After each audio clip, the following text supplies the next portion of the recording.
بالله من الشيطان الرجيم. بسم الله الرحمن الرحيم. قال رب اشرح لي صدري ويسر لي أمري واحلل عقدة من لساني يفقهوا قولي واجعل لي وزيرا من أهلي هارون أشدد به أزري وأشركه في أمري كي نسبحك كثيرا ونذكرك كثيرا إنك كنت بنا بصيرا.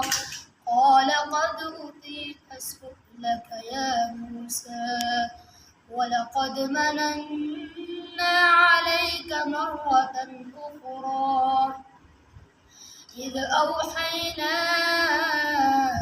إلى أمك ما يوحى. صدق الله العظيم.